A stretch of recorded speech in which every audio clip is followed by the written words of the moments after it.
Ilang probinsya ang binayo ng bagyong Yolanda, ang pinakamalakas at pinakakinatatakutang super typhoon ngayon sa buong mundo. Mapa Luzon, Visayas o Mindanao na pinsala at nagimbal sa ilang ulit nitong paglandfall sa ilang probinsya kahapon. Narito po ang report. Buong lakas na hinagupit ng bagyong Yolanda ang mga probinsyang tinawid nito sa Luzon palabas ng West Philippine Sea. Sa Bicol, hinampas ng malalaking alon ang dalampasigan sa 6 na barangay ng Virac, Catanduanes. 6 na metro ang taas nito at nagpabaha sa mga kalye. Storm surge rin ang naranasan sa Camarines Sur. 80 bahay ang dumapa at ang iba inanod sa 8 metrong taas na alon na humampas sa barangay Sabang, bayan ng San Jose. Nagka-storm surge din sa Albay.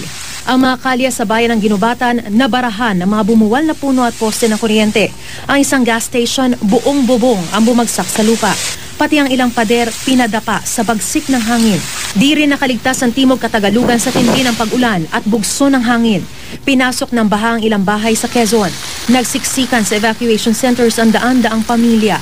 Bagsak ang kuryente at nabalot ng takot ang mga residente. Ganyan din ang naranasan sa Batangas kung saan umapaw na ang ilog sa lungsod ng Lipa. Daan-daang pamilya ang inilikas habang stranded naman ang mga pasahero sa Pantalan.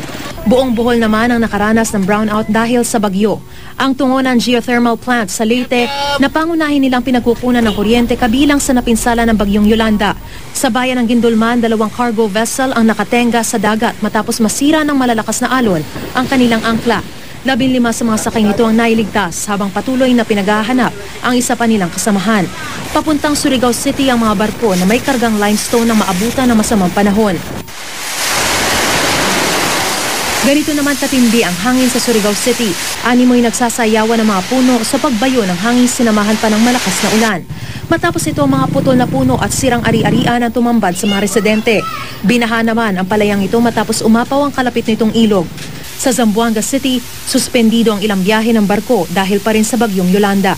Stranded tuloy ang ilang pasahero.